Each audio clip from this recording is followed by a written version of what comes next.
বাঙালির সবচেয়ে বড় উৎসব দুর্গাপুজো।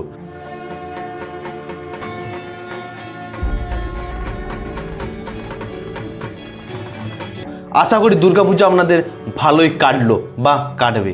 কিন্তু এবার প্রশ্নটা হচ্ছে, বাঙালির এই দুর্গাপুজো সত্যিই কি শুধু ধর্মীয় বা সাংস্কৃতিক উৎসব, নাকি এর মধ্যে লুকিয়ে আছে রাজনৈতিক স্বার্থ, ভোট ব্যাংকের খেলা আর প্রচারের কৌশল?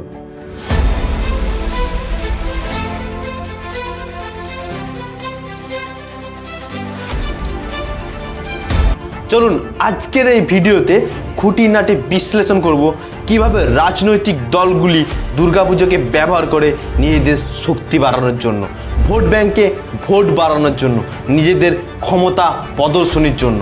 এই পুজোকে ঘিরে নেতারা কিভাবে রাজনীতি করছে, পুজোর নামে যে এত টাকা লয়ছয় করে দিচ্ছে, এই টাকা যদি রাজ্যের সঠিক জায়গায় উন্নতিতে কাজে লাগানো যেত তাহলে রাজ্যে অনেকটা উন্নতি হতো।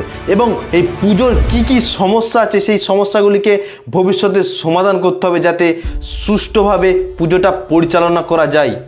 আর নেতাদের এই নেতাগিরি কিভাবে কমানো যাবে, কি সমাধান আছে, এই নেই আজকের এই ভিডিও। এই রাজ্যের জনগণ লক্ষ্মীর পেঁচা।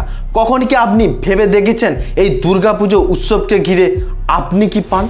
কয়েক ঘন্টা রোদে গরমে জলে দাঁড়িয়ে একটুক্ষণের জন্য মায়ের মুখদর্শন, কিন্তু ভিড় এড়াতে পুলিশ ঠিক করে মায়ের কাছে প্রণাম করতে দেয় না, মাকে মনের কথা বলতেও দেয় না।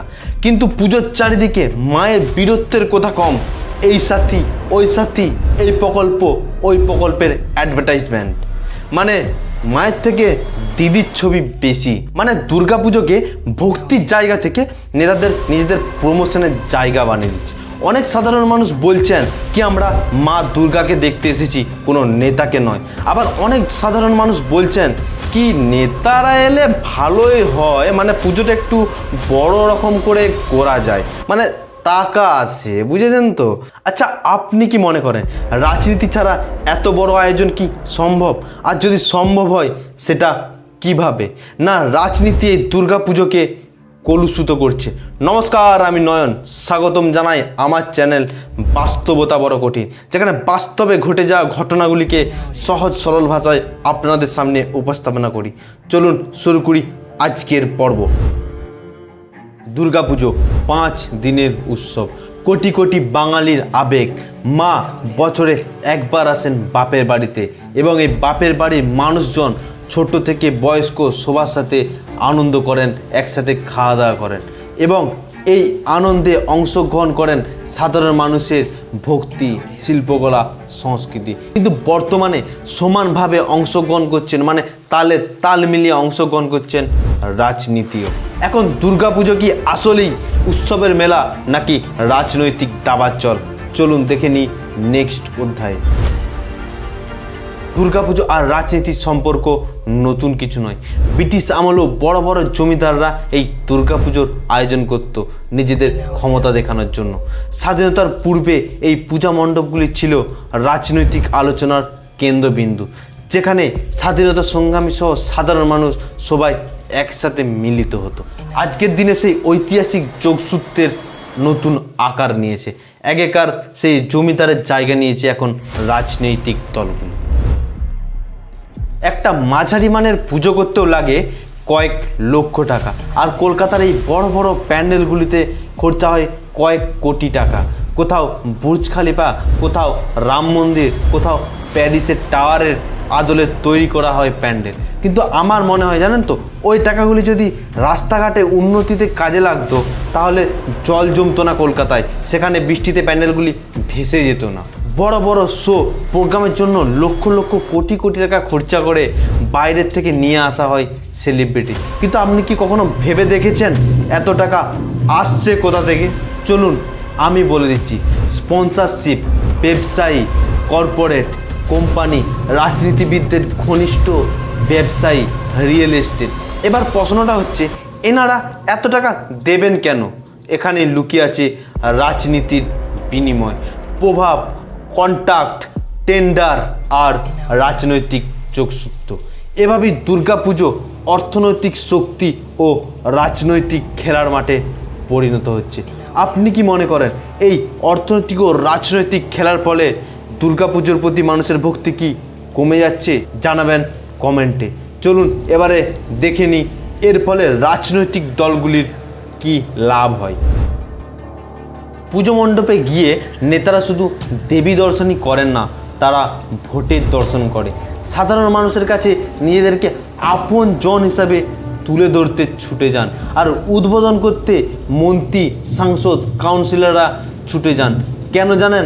কারণ তারা জানে যে লাখ লাখ মানুষকে প্রভাবিত করার এর থেকে ভালো মঞ্চ আর নেই। তবে ভোট ব্যাংকের রাজনীতি অনেক সময় এই নেতাদের উপস্থিতি মণ্ডপে এতটাই বেড়ে যায়, তারা দেবীর থেকে নেতারা বেশি ফোকাসে থাকেন। আপনি কি মনে করেন এই নেতাদের উপস্থিতি জনগণকে খুশি করে নাকি বিরক্ত করে? কমেন্টে জানান। আজকাল অনেক পুজোয় শুধু ধর্মীয় অনুষ্ঠান নয়, বরং প্রতিযোগিতা। কার প্যান্ডেল কত বড়, কার আলোকসজ্জা সবচেয়ে দৃষ্টিনন্দন, কার ঠাকুর কত বড়, কার থিম কত ভালো, কে ঠাকুরকে সবচেয়ে বেশি সোনার গহনা পরাতে পেরেছে, কোন নেতার ক্ষমতা সবচেয়ে বেশি, কোন নেতার হাত অনেক দূর পর্যন্ত আছে, কোন নেতা নেটওয়ার্ক সবচেয়ে ভালো, মানে অনেক দূর পর্যন্ত পৌঁছেছে। ফলাফল উৎসব দিন দিন হয়ে উঠেছে শক্তি প্রদর্শনের মঞ্চ। এই দুর্গাপুজোকে ঘিরে কত নেতা, কত ব্যবসায়ী, কত কোম্পানি তাদের কালো টাকাকে এই দুর্গাপুজোর মাধ্যমে সাদা টাকায় রূপান্তরিত করেন। দুর্গাপুজোর প্যান্ডেলগুলিতে মদ ও অশ্লীল বড় বড় বিজ্ঞাপন টাঙানো আছে। বলছি, মানুষ দুর্গাপুজোয় দেবী মাকে দেখতে যায় নাকি মদের বিজ্ঞাপন দেখতে যায়? হ্যাঁ, আর এই বিজ্ঞাপনগুলি মানুষকে মদ খেতে আরও উৎসাহ যোগায়, আর মানুষ যত মদ খাবে সরকারের ততই প্রফিট। দুর্গাপুজো প্যান্ডেলের বাইরে শাসক দল তাদের বড় বড় বুকের স্টল লাগিয়েছে, তাদের দলনেত্রীর বই বিক্রি করছে। আগডুম বাগডুম তাকডুমটা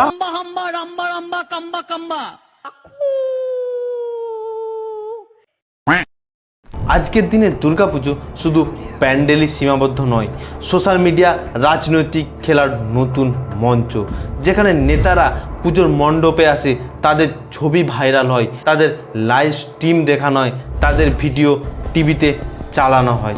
তারা মানুষকে এটা প্রতিফলন করে যে তারা কতটা হাম্বেল, তারা কতটা ডাউন টু আর্থ, যারা দেবী মাকে দেখতে মণ্ডপে এসেছেন। কিন্তু এর পেছনে লুকিয়ে থাকে ভোট ব্যাংকের খেলা। বড় প্রশ্নটা এখানেই, একটি ধর্মীয় উৎসবকে রাজনৈতিক প্রচারে ব্যবহার করা কতটা নৈতিক? একদল মনে করেন রাজনীতি না থাকলে এত বড় আয়োজন করা অসম্ভব, আবার একদল মানুষ মনে করেন যে উৎসবের রাজনীতি ঢুকে যে ভক্তি নষ্ট হয়। উৎসব আর উৎসব থাকে না, উৎসব হয়ে ওঠে ভোট উৎসব। দুর্গাপুজো কি আমাদের আবেগ উৎসব নাকি রাজনৈতিক দলগুলির প্রচার মঞ্চ? চলুন নেক্সট অধ্যায়ে দেখে নিই সাধারণ মানুষের দুর্গাপুজো থেকে কি পেলেন, তাদের দৃষ্টিভঙ্গি পুজোকে নিয়ে কি আছে। সাধারণ মানুষ প্রতি বছর অপেক্ষায় থাকেন কখন পুজো আসবে, কখন নতুন জামা কাপড় পাবো, অফিস, স্কুল, কলেজ ছুটি থাকবে, কাজ নয় কদিন শুধু আনন্দ, ভালো খাওয়া দাওয়া, ঘুরতে যাওয়া, কাছের মানুষদের সাথে একসাথে সময় কাটানো। তারপরে বিসর্জনের দিন মায়ের কানে কানে গিয়ে বলা, মা যেন একটা চাকরি পেয়ে যায়, মা মা আমাকে বেকারত্বের জীবন থেকে বার করো, মা মা চাকরির জন্য যেন তোমাকে ছেড়ে এই ভিন রাজ্যে যেতে না হয়, মা মা বৌমাকে নিয়ে একসাথে তোমার পুজো দেখতে পারি, মা রোগ জ্বালা থেকে দূরে রাখো, মা নাহলে আমাদের সরকারি হাসপাতালের এমন দুরবস্থা যেখানে চিকিৎসা করা যাবে না, আর প্রাইভেট এত খরচা যেখানে তো চিকিৎসা করাই যাবে না। দুর্ঘটনার থেকে দূরে রাখো, মা কারণ আমাদের রাজ্যের রাস্তাঘাট এতটাই খারাপ অবস্থা যে আর কি বলবো। অভয়াকাণ্ডের মতো নেতাদের হাত থেকে বন্ধ করো, মা মানুষরূপী অসুরগুলিকে বধ করে দেশকে মুক্ত করো, মা। কিন্তু যে রাজ্যে অসুরকে বধ করার জায়গায় রং মাখানো হয়, তাকে মিষ্টি খাওয়ানো হয়, সে রাজ্যে উন্নতি হবে কোথা?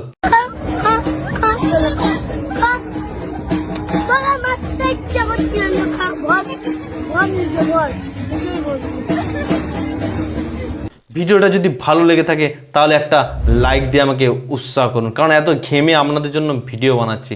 আর বন্ধুদের সাথে শেয়ার করুন, ওদের সতর্ক করুন, ওদেরকে জাগ্রত করুন। আর ভিডিওর কমেন্টে জানান এই দুর্গাপুজো থেকে রাজনীতিকে কি দূরে রাখা উচিত, নাকি এই রাজনীতি ছাড়া এত বড় আয়োজন সম্ভব না।